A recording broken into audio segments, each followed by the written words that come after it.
Hi, this is part 2 of sleep deprivation and gangstalking. Last time I tried to lay out a scenario to help people understand what it's like to be sleep deprived with remote neural monitoring.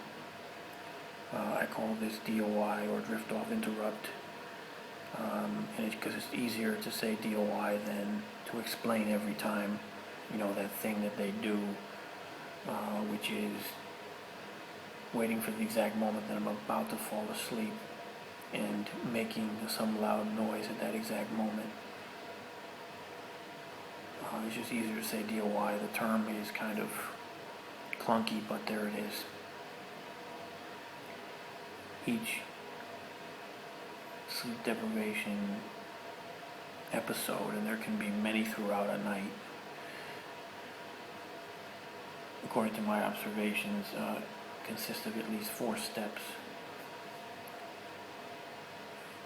including the DOI, which is the last step 4. The first step, which sounds self-explanatory, but I'm still going to mention, is the wake up. I've left the voice recorder running many a night to see how they do this, and very often I can hear vehicles pulling up and doing things like banging really loud, running their engines right next to me. I've heard even people pulling the tarp that I sleep in.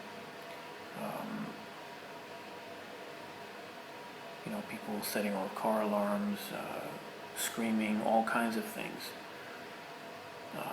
But I also believe it can be done electronically. I need to stress that this part is not the real payoff. It's not the real reason that they're doing this. Step 2, use remote neural monitoring. In other words, as they're going through step 1, which is usually making some kind of really loud noise, the driver, and it's not always a driver because sometimes pedestrians do this too, but the drivers of these vehicles are keeping an eye on their phones, and they're waiting for step 2 to begin, and that's the exact moment, not just that I wake up, but this is so important, it's the exact moment that I realize I'm awake. Because at that exact moment that I realize I'm awake, they time a noise. And this is step 2. And what this is intended to do is have a psychological impact. Your very first moment of consciousness of the day, perhaps. They want you to hear their noise. They want you to know that you are their prisoner. They're monitoring your thoughts. And, it's essentially something that gives the volunteers and anyone else who may be watching or listening in, it gives them that sense of power, because ultimately the ability to decide when you sleep and when you wake up is a form of power. It's having power over another human being. And simply randomly waking you up just doesn't do it. I've found in my experience as a gangstalking target that the type of torture that they do anyway, gangstalkers perform or carry out, is personal. It's something that's very intimate and personal. And if it's not intimate or personal, it's not effective as torture. Step 3, we're still not at the DOI, which is step 4.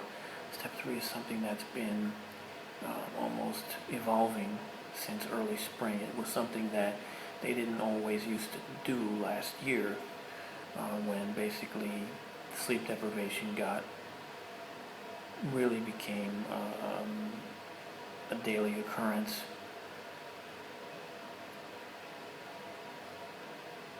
In a big way, rather than just something that happens a little bit every night. And that's since about last July 20th, when, for whatever reason, I was brought up to a higher threat level. But that's another topic for another video. The step 3 that's been kind of developing and evolving since about early spring this year is what I call toying, or toying with you. And this is when, it's for when you're awake and they synchronize their noise to the moment you realize you're awake. And now what they're doing is they're waiting for you to move. You know, you're lying there, maybe you're on your back, you're on your side, and they're waiting for you to turn over. Or they're waiting for you maybe to stick your head out to see who might be out there, whatever it happens to be. They're waiting to make noise. And this step can consist of many different noises depending on how long it takes you to start to fall back asleep. One interesting thing that I found is if, after, I guess we would call it the reveal noise, which is step 2, that a nearby gang stalker reveals his presence using remote neural monitoring.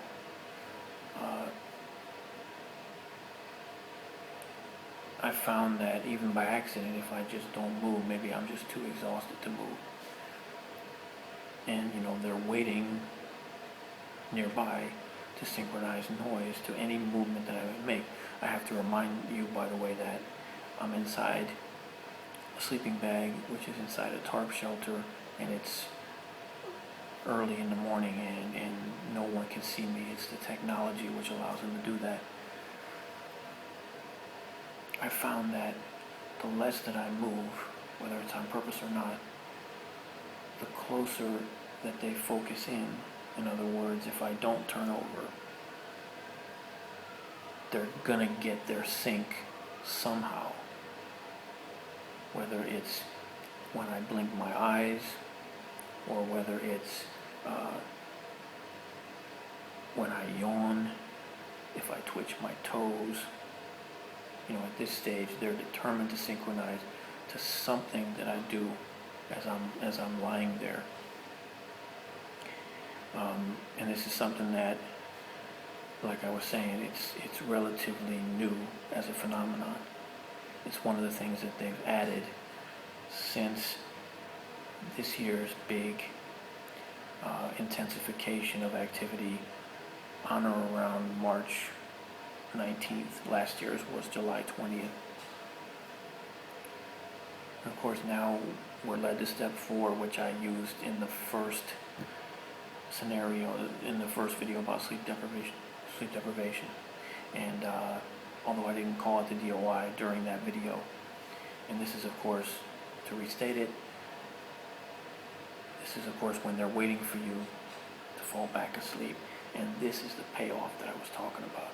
This is the money shot for them. This is what really is addicting, and it's the most fun of all the things that they do. So they've woken you up, they've let you know that they know you're awake, even though they can't physically see you. They've toyed with you by making noises every time you try to move, or at least they do that to me. And now the ultimate cruelty, and therefore the ultimate high and rush for these people, is to keep you awake when you try to go back to sleep. Now, depending on the manner in which I'm awoken,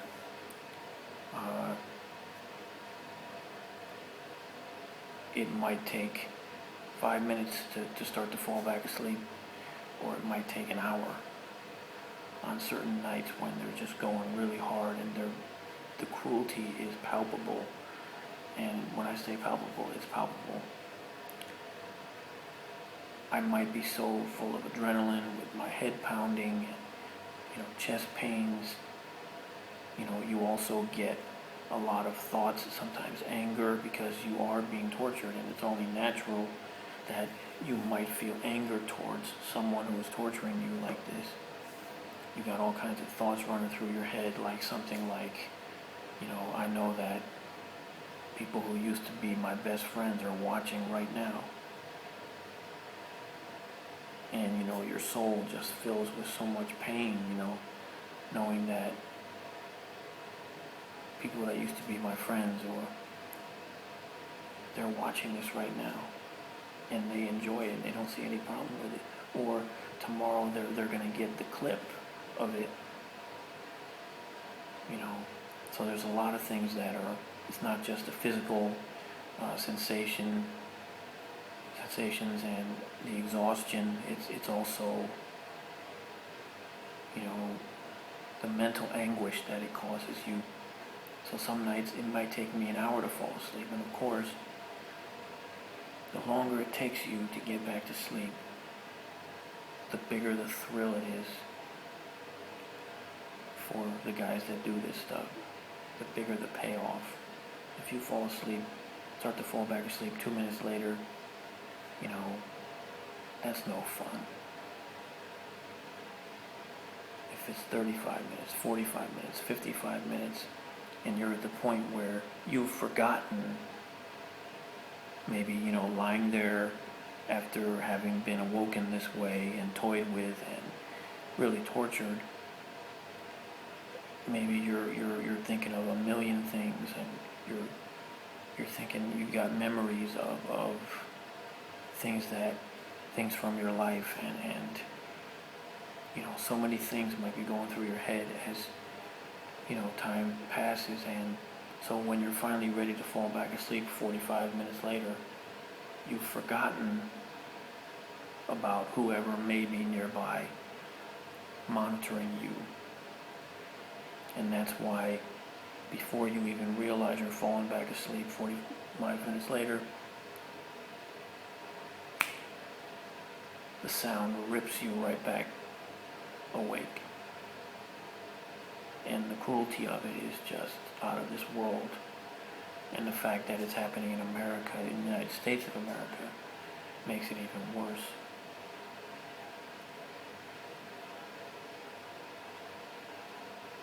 So those are the 4 steps. I believe there are at least 4 steps in each kind